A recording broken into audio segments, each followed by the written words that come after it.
Dear students, आपने जो मैंने अब तक रिलेशन पढ़ा है वो हो सकता है कि आपने पिछली क्लासेस में भी पढ़े होंगे, जिसमें मैंने आपको इक्विवेलेंस रिलेशन,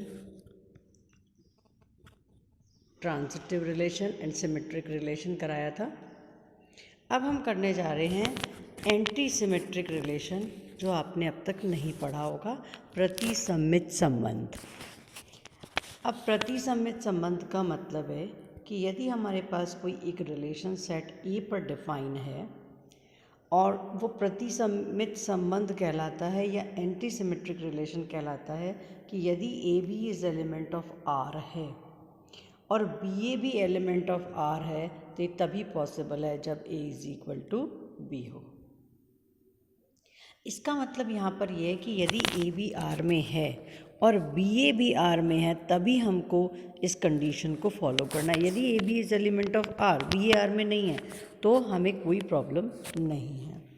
तो दूसरे शब्दों में हम ये कह सकते हैं कि जो सेट ए पर जो रिलेशन आर है वो एक एंटी सिमेट्रिक रिलेशन कहलाएगा या है यदि ए B is element of A के लिए A is not equal to B, तो ए B is element of R implies B A is not element of R. यही मैं कहना चाह रही हूँ कि यदि ए और बी बराबर नहीं है and A B is element of R है, तो B A is not element of R.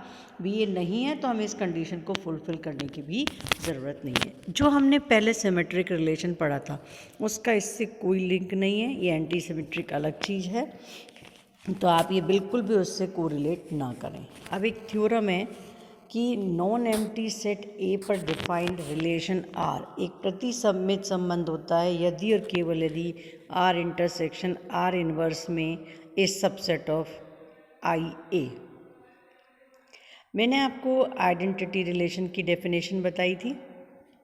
हम यहाँ पर जो ये थ्योरम्स कर रहे हैं उससे हम किसी भी रिलेशन को, जो भी हमको पूछा जाता है, जैसे अपने का रिफ्लेक्सिव, हमने सिमेट्रिक या ट्रांजिटिव, जो भी हम रिलेशन यूज़ कर रहे हैं, हम उनको प्रूव कर सकते हैं इन थ्योरम्स की हेल्प से। तो जब हम ये प्रूव करना चाह रहे हैं कि एंटी सिमेट्रिक रिलेशन होगा यदि और केवल यदि, if and only if R intersection R inverse is subset of I A. जब हम इसमें ये कहना चाह रहे हैं कि इफ़ एंड ओनली इफ़, इसका मतलब हम एक बार ये लेकर के चलेंगे कि आर एंटी सिमेट्रिक है और प्रूव करेंगे R intersection R inverse is subset of identity relation, और दूसरे केस में इसका कन्वर्स में R intersection R inverse is subset of I A, तो हम प्रूव मान के चलेंगे, अज्यूम करेंगे और प्रूव करेंगे आर एक प्रतिसम्मित संबंध है। तो फर्स्ट हमने प्रूव करने के लिए मान लिया कि हमें जो ए एक नॉन एम्प्टी सेट दिया हुआ था और उस पर एक रिलेशन आर था, वो एंटी सिमेट्रिक है। तो हम प्रूव करेंगे R intersection R inverse is subset of I A. अब मान लीजिए हमने ये माना कि जो ए बी है is element of R intersection R inverse. It means for each A B where A and B are elements of set A. तो क्लियर है कि आर इंटरसेक्शन आर इनवर्स में तो आर में भी है और आर इनवर्स में भी है। तो यदि हमने कहा कि ए बी इज़ एलिमेंट ऑफ, या ए रिलेटेड टू बी है और A related to A, R inverse is also related to B, तो हमने कहा A B is element of R and A B is element of R inverse. A B is element of R है ही।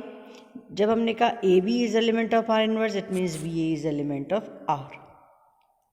अब क्योंकि हमें पहले ही मान के चले कि आर एंटी सिमेट्रिक है और यदि हमारे पास A B is element of R है, B A is element of R है, तो एंटी सिमेट्रिक की डेफिनेशन ही क्या कहती है, A is equal to B. इसका मतलब क्या हुआ कि यदि हम कहते हैं कि जो भी element R intersection R inverse में है तो दोनों बराबर होंगे, इसका मतलब क्या हुआ कि ए बी जो हमारा ये ए बी है वो किसका एलिमेंट हो जाएगा, आई ए का। इसका मतलब आर इंटरसेक्शन आर इनवर्स का प्रत्येक एलिमेंट आई ए का भी एलिमेंट होगा। इसका मतलब R intersection R inverse is subset of I A. Conversely हमने मान लिया R intersection R inverse is subset of I A. तब हम प्रूव करेंगे कि आर एक एंटी सिमेट्रिक रिलेशन है। अब हमने कहा A B is element of A के लिए A B is element of R and B A is element of R. हम क्योंकि प्रूव करना चाह रहे हैं आर एंटी सिमेट्रिक है, तो हम ये ले करके चल रहे हैं और अब प्रूव कर देंगे A is equal to B with the help of definition, with the help of जो हमें कंडीशन दी हुई है। अब देखिए A B is element of R and B A is element of R, तो A B is element of R and इसका मतलब हो गया A B is element of R inverse. दोनों एलिमेंट किस में हो गए, आर इंटरसेक्शन आर इनवर्स में, तो A B is element of R intersection R inverse. अब हम क्या मान के चले थे कि R intersection R inverse is subset of I A, it means a B is element of I A. It means क्या हुआ, यदि आई ए का एलिमेंट है तो a is equal to B, तो हमने प्रूव लिया था कि A B is element of R and B A is element of R, और हमने ये जो कंडीशन थी R intersection R inverse is subset of I A से प्रूव कर दिया A is equal to B, it means R is anti symmetric. अब आपके आता है इक्विवेलेंस रिलेशन, आप पढ़ चुके होंगे। इक्विवेलेंस रिलेशन क्या है कि एक नॉन एम्प्टी सेट ए पर डिफाइंड कोई रिलेशन है आर, वो इक्विवेलेंस रिलेशन कहलाता है फर्स्ट यदि वो रिफ्लेक्सिव हो, यानी A is A related to A for each A belongs to A, जिसको मैं बहुत अच्छे से और बहुत एक्सप्लेन कर चुकी हूँ।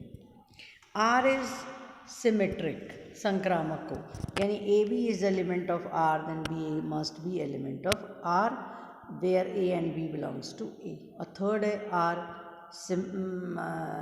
ट्रांजिटिव हो, संक्रामक हो, यानी कि A B is element of R, B C is element of R, this implies A C is element of R where A B C belongs to A. जब हम इक्विवेलेंस रिलेशन लेते हैं तो हम उसमें केवल रिफ्लेक्सिव, सिमेट्रिक एंड ट्रांजिटिव लेते हैं, हम एंटी सिमेट्रिक को यूज़ नहीं करते हैं।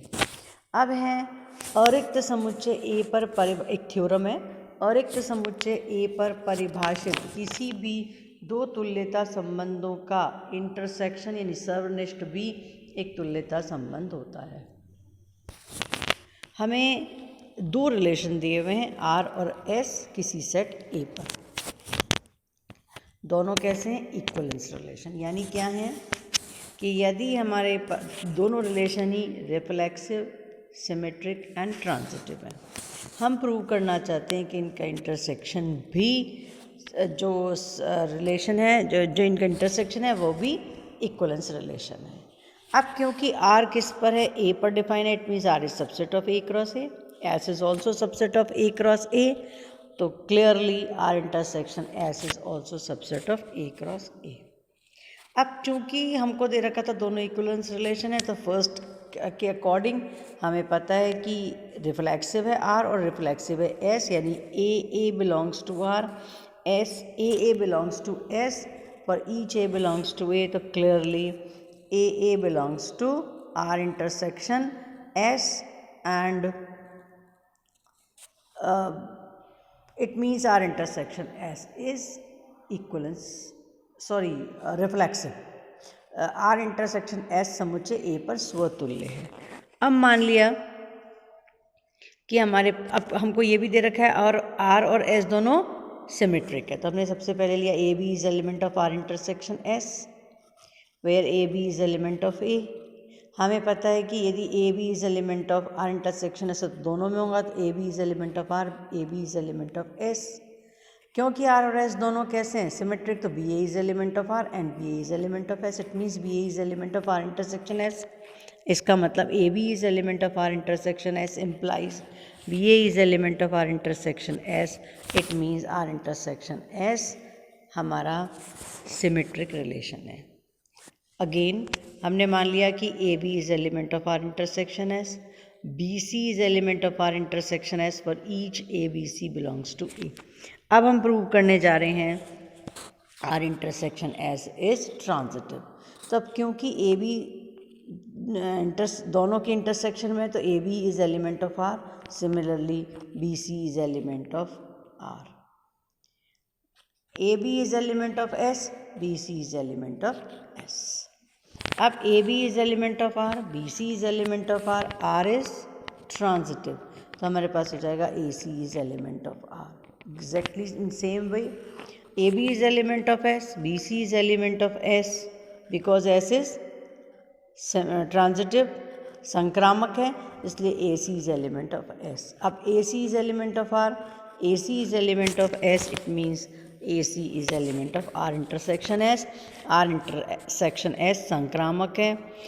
हमने प्रूव कर दिया आर इंटरसेक्शन एस रिफ्लेक्सिव है, सिमेट्रिक है, ट्रांजिटिव है, it means R intersection S एक तुल्यता संबंध है, इक्वलेंस रिलेशन है। अब हम प्रूव करने जा रहे हैं एक next theorem. Non empty set A पर किसी तुल्यता संबंध का प्रतिलोम संबंध भी समुच्चय ए पर तुल्यता संबंध होता है। मीन्स यदि आर ए पर कोई एक रिलेशन है और वो इक्वलेंस रिलेशन है, तो हम प्रूव करेंगे कि R inverse B set A पर एक इक्वलेंस रिलेशन है। इट मीन्स यदि R reflexive, transitive and symmetric है तो आर इनवर्स बी उसी सेट पर रिफ्लेक्सिव, सिमेट्रिक एंड ट्रांजिटिव होगा। अब क्योंकि हमको दे रखा है आर रिफ्लेक्सिव है, it means A is element of R for each A belongs to A is element of R inverse. Clear है, दोनों को इंटरचेंज करेंगे तो सेम रहेगा, इसका मतलब आर इनवर्स रिफ्लेक्सिव है। A B is element of R inverse, A B is हम प्रूव करेंगे। अब नेक्स्ट सिमेट्रिक, तो A B is element of R inverse where A and B belongs to A. AB is element of R inverse implies BA is element of R. It means AB is element of R क्योंकि R एक symmetric relation है। तो इसका मतलब हो गया BA is element of R inverse. It means AB is element of R inverse. BA is also element of R inverse. It means R inverse symmetric है। Third है कि हम प्रूव करेंगे आर यदि अपना ट्रांजिटिव है, संक्रामक है, तो हमारा आर इनवर्स भी संक्रामक है। हमने क्या लिया, हम ये शो करेंगे कि A B is element of R inverse, B C is element of R inverse, then A C is also element of R inverse. Prove करने के लिए जहाँ पे ए बी सी ए के एलिमेंट्स है, A B is element of R inverse, B C is element of R inverse, this implies B A is element of R, C B is element of R. No, C B is element of R, B A is element of R. अब B भी दोनों के बीच में common हो गया, it means C A is element of R. C A is element of R, it means A C is element of R inverse. अब ये जो मैंने प्रॉपर्टी ली थी, क्योंकि ट्रांजिटिव था इसलिए हमने उसको यूज़ किया। अब इसका मतलब हो गया A B is element of R inverse, B C is element of R inverse, this implies A C is element of R inverse. इसका मतलब हमारा आर इनवर्स एक तुल्यता संबंध है।